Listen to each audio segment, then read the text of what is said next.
Welcome to this episode of The Setup. Today I want to talk about the B3 Archery Exact Hunter sight. And this is the sight I'm going to be using this year for whitetail hunting. I'm going to talk about the features on this sight and why I feel like it's a great sight for whitetail hunting. I'm always going to focus on durability for a whitetail sight over anything else. We're not taking long shots normally, but we can be really hard on our equipment.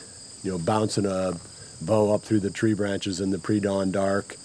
I've had bows actually, believe it or not, fall out of the tree, bounce through the branches, land on the ground. Had that happen one time in Wyoming. Actually, Nick Munt, of all people, was filming me on a whitetail hunt in Wyoming. We got set up, got the stands in place. My bow fell out of the tree, bounced all the way down to the ground, climbed down and got it, came back up and shot a buck at 40 yards that evening. You don't have to have like the most precise, like super technical sight for whitetail hunting, but durability is important. And this one's very durable. It's a very simple design.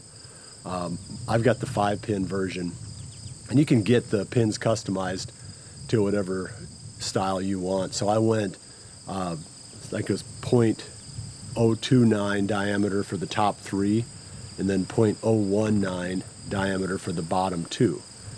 This sight has a really nice light.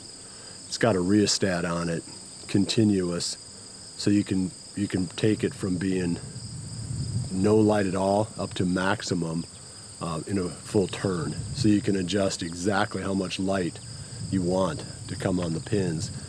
That's important because sometimes you're in a blind and it's dark in the blind and you really need to be able to see the pins better. I wouldn't go into a blind hunting anymore without a sight light. I've just learned the hard way that it's really hard to see the pins. You know, it's dark inside the blind and it's light outside, so your eyes want to expose for the light that's outside of the blind. So then you get these pins that are super dark and you can barely see them. So anyway, I think that's important on a good whitetail sight. It's got a level, no big deal there. Most sights have levels, but it also has a 3rd axis adjustment, which most whitetail hunters don't worry about that. I think it makes some sense if you're going to take longer shots to really adjust for that. And all it is, you know, we've got the 2 normal axes, the up and down and the in and out. Everybody understands those because that's how we sight in our bow. You know, you move it up if you're shooting high, you move it to the left if you're shooting to the left. That's how you make your adjustments for sighting in. But we don't normally consider the angle of the sight body. So if it's towing out or towing in a little bit, and then as you pivot the bow up and down, then your bubble level is going to move because the sight body is not square to the rotation of the bow. So then the bubble wants to, you know, it wants to move, then you adjust for the bubble, and now you're shooting left or right, depending upon whether your sight body was towed in or towed out. So it has adjustments for fixing that. And again, it's a small point for most whitetail hunters who only shoot, you know, say 30 yards. But it's super important if you're a Western hunter and you're taking, let's say, a 50 or 60 or even a 70-yard shot on steep terrain, say you're antelope or elk hunting or whatever the case may be, your shooting situation is going to be a lot different. So it requires a little bit more technology built in. So the point is, it's there, whether you use it or not, it's nice. It's very streamlined, and I like the pick rail design on this. The Hoyt bow has the Picatinny rail on the front of it. There's a lot of adjustability built into the pick rail itself, which is nice because I have a low anchor point, and it's really hard for me to get the sights, I think it would be high enough on most setups. But this is nice because the pick rail allows me to slide the whole body up to the very top of the rail. Then I can make my adjustments within the sight itself to tweak it in.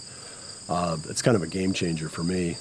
Plus the pick rail setup just streamlines your accessory package on the bow. It just makes it a little bit lighter. So let's go see if there's anything else here we need to touch on. It's solid. You know, I like to hit on the side of the bow and listen for vibration. And, you know, you'll hear like clicking and buzzing and thumping, and, you know, this one it's just solid as a rock. It's not going anywhere. Pins lock in nice and tight. Oh, here's probably a key feature too. This is their large, I guess you'd call it the sight body, their large one, compared to they have two sizes. This fits perfect inside of my 1/4 inch diameter peep sight. I center the sight body inside the peep. I guess that's the point. And the size of this one is the perfect size to fit inside my peep. So just a little bit more precise without having to go to a small peep. Those are the key features. You know, like I said, a whitetail sight has to be rugged. I guess adjustability has some importance. It's kind of cool how this one adjusts. You can do the in and out real easily by loosening the set screw and then just turning. You can hear it click, click, click, click.